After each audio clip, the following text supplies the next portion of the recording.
Assalamualaikum warahmatullahi wabarakatuh. Sebelum memulai pembelajaran, alangkah lebih baiknya kita berdoa terlebih dahulu. Untuk berdoa dimulai.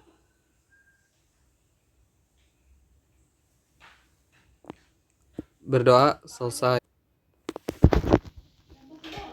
Nah, untuk di pertemuan kedua ini kita akan membahas mengenai apa itu share hosting server. Nah, kalau kemarin kita membahas kontrol panel hostingnya, sekarang share hosting servernya. Jadi apa sih namanya? Di setiap hosting server pasti memiliki kontrol panel hosting. Nah, di pertemuan sebelumnya kita sudah bahas kontrol panel hosting. Nah, sekarang kita ke share hosting servernya. Nah, mengingatkan kembali di pertemuan sebelumnya bahwa web hosting server itu dibagi jadi 3, ada yang dari Indonesia, dari Singapura, dan dari USA.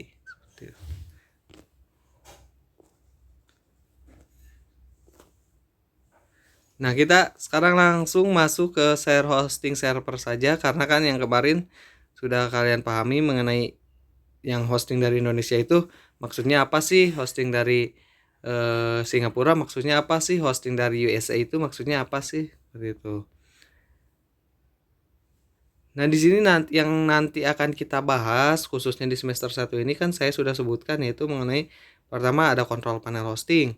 Nah, yang kedua itu sebenarnya itu intinya itu yaitu mengenai hosting server, yang dimana hosting server itu kita bagi jadi 3. Ada share hosting server, ada VVS server, ada dedicated server. Nah, itu nanti akan kita bahas satu persatu seperti apa. Yang pertama kita bahas share hosting nih. Share hosting server. Sebelum ke pengertiannya, kita harus pahami dulu mengenai hosting. Nah, kalian kan gak ngerti nih apa sih namanya, dari kemarin membahas mengenai hosting, tapi gak tahu hosting itu apa. Nah, hosting itu merupakan tempat untuk menyimpan data website secara online yang berupa file dan media sehingga dapat diakses melalui internet. Nah, jadi sebuah website itu data-datanya, data filenya, data medianya itu disimpannya bukan di komputer pribadi kita. Misalkan kalian punya website nih, karena kan nggak mungkin komputer kalian kan terbatas memori dan kecepatannya. Jadi kalian melakukan pembelian atau penyewaan sebuah server yang dimana nantinya itu filenya itu akan disimpan di server, yaitu tempat kita melakukan hosting seperti itu. Nah, di sini share hosting server itu adalah layanan web hosting di mana sebuah akun hosting diletakkan dalam satu server yang sama dengan beberapa akun hosting lainnya guna memakai servis bersama-sama guna untuk mendapatkan harga sewa yang relatif lebih murah. Nah, di sini share hosting server itu merupakan satu server yang disewa secara bersama-sama. Misalkan seperti ini. Misalkan ada yang ingin menyewa server itu ada Adam dan juga Budi. Nah, 2 orang ini menyewa satu server yang sama dan menggunakan fasilitas atau servisnya secara bersama-sama, tapi dia tetap memiliki ruang yang berbeda. Seperti itu. Apabila diibaratkan seperti di apartemen.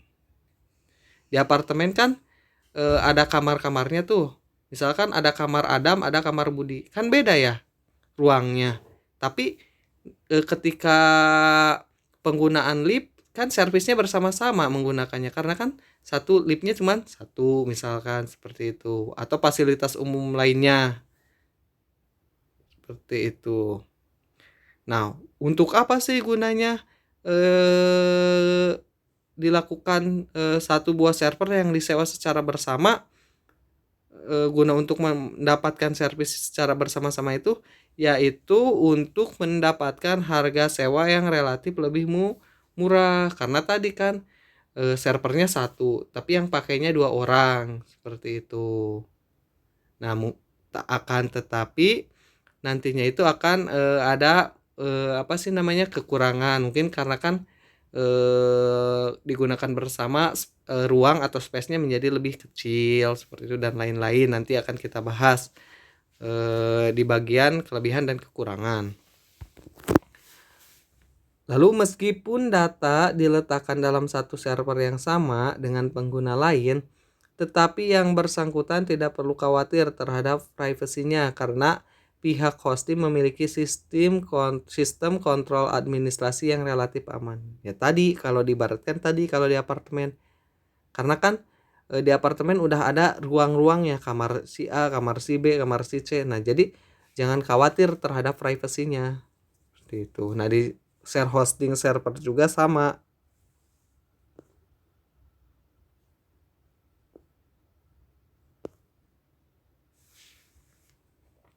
Nah, yang selanjutnya untuk share hosting server itu biasanya menggunakan kontrol panel berbasis web seperti cPanel, Direct Admin, Plex, Interworld, Hsphere atau salah satu dari banyak produk kontrol panel lainnya atau panel kontrol lainnya.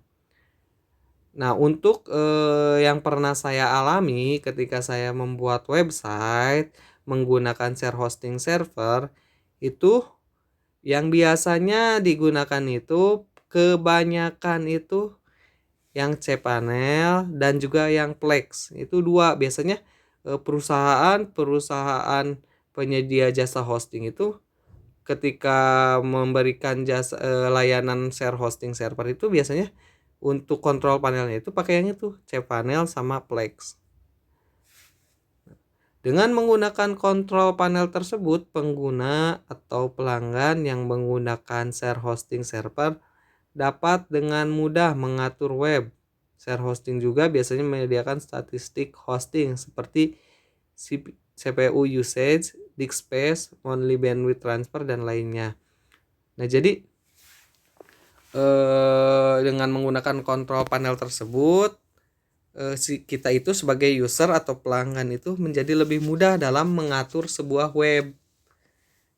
Lalu di share hosting juga biasanya menyediakan statistiknya seperti CPU usage. Maksudnya CPU usage itu adalah memori yang telah kita gunakan untuk pembuatan misalkan satu website di share hosting milik kita seperti itu. Lalu disk space yaitu ruang memori yang kita gunakan untuk apa sih namanya untuk menyimpan sebuah file di hosting tersebut. Lalu ada monthly bandwidth transfer atau rata-rata kecepatan transfer bulanannya berapa dan lain-lain seperti itu.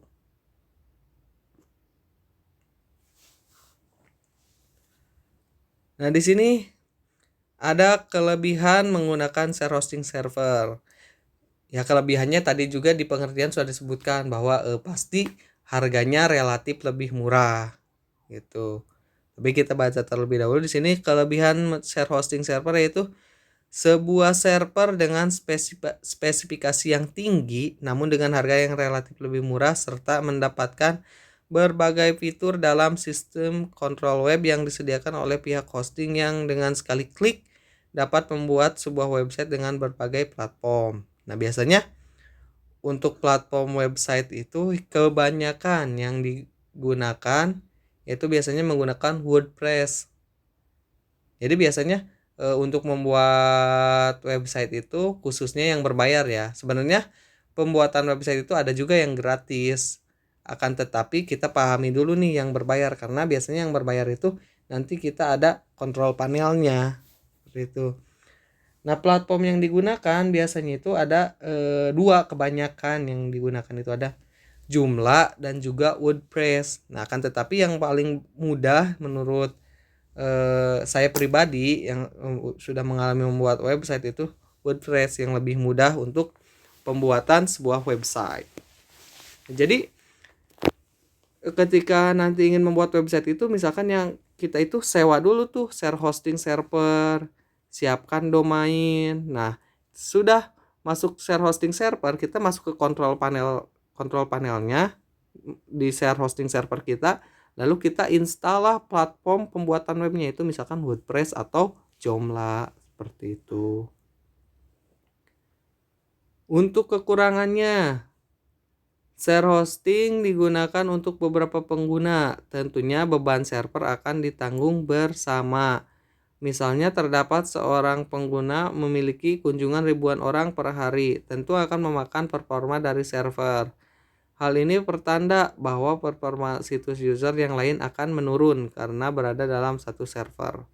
Oleh sebab itu, tidak jarang pihak hosting memutuskan untuk menangguhkan akun hosting yang memiliki kebutuhan data transfer melebihi kapasitas yang telah ditentukan guna menghindari server down. Nah, kekurangannya ya tadi, karena kan ini satu server digunakan bersama. Otomatis apabila misalkan ada satu user kunjungan ke websitenya itu misalkan ribuan atau puluhan ribu, otomatis kan dia tidak akan muat di ruangan dia sendiri. Otomatis akan memakan ruangan kita juga kan. Nah, otomatis kita juga akan mengalami hambatan karena tadi kan servisnya dilakukan secara bersama-sama. Jadi apabila ada yang misalkan websitenya rusak, nah itu juga pasti akan mempengaruhi ke website kita karena tadi servisnya itu digunakan secara bersama atau dan juga ditanggung bersama. Apabila diibaratkan mungkin bisa servis bersama dan mengalami kendala seperti ini, misalkan di apartemen, misalkan ada toilet umumnya atau ada liftnya, lift bersama. Nah, misalkan liftnya rusak. Nah, otomatis kan yang terkena kendala itu bukan hanya bukan hanya satu orang. Tapi kan semua orang yang ada di apartemen tersebut terganggu kan.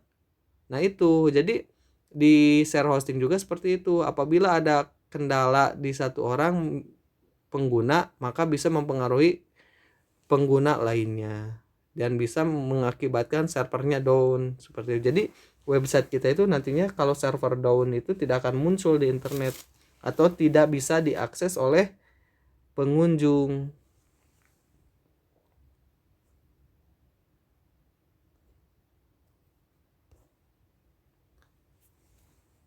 Nah, di sini share hosting server itu jika diibaratkan itu seperti menyewa sebuah apartemen. Tadi saya sudah sebutkan yang dimana apartemen itu merupakan sebuah server fisik.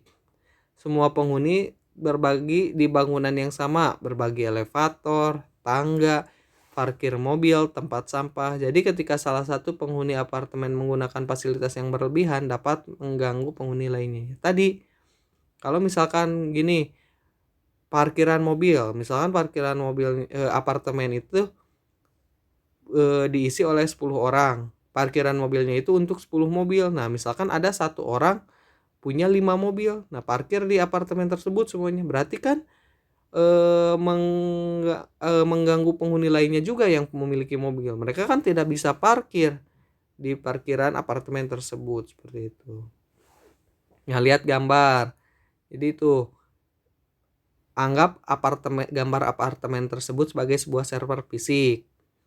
Nah, di mana ada beberapa kamar apartemen tuh, ada 1 2 3 4 5 6 7 8, ada 8 kamar. Nah, di situ diibaratkan sebagai satu server share hosting yang disewa oleh 8 orang. Seperti itu.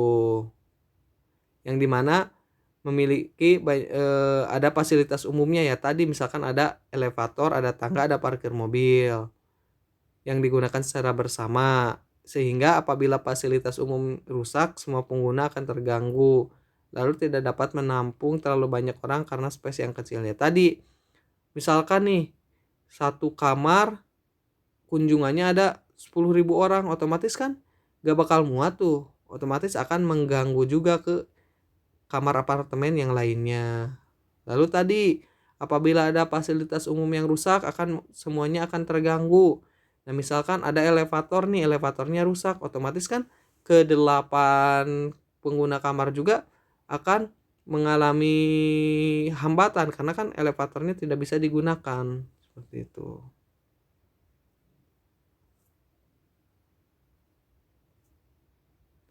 Nah, mungkin untuk share hosting server itu yang saya dapat sampaikan. Kalian dapat membaca kembali, boleh baca di internet lah, boleh baca di buku lah mengenai share hosting server. Tapi untuk intinya share hosting server itu seperti itu. Yaitu satu server fisik yang disewa bersama-sama oleh banyak pengguna gitu. Nah, untuk share hosting juga untuk di hosting dari Indonesia itu ada penyediaannya. Dari Singapura ada juga, dari Amerika ada juga. Nah, itu kalian nanti bisa searching saja di internet untuk perusahaan-perusahaannya. Biasanya perusahaan-perusahaan penyedia jasa hosting itu adanya di internet seperti itu. Kalian bisa searching aja, misalkan cari kata kuncinya hosting. Nah, sudah cari hosting nanti pasti muncul perusahaan-perusahaan penyedia jasa layanan hosting seperti itu. Nah, mungkin apabila ada yang ditanyakan nanti bisa melalui WhatsApp saja, seperti biasa saya cantumkan WhatsAppnya.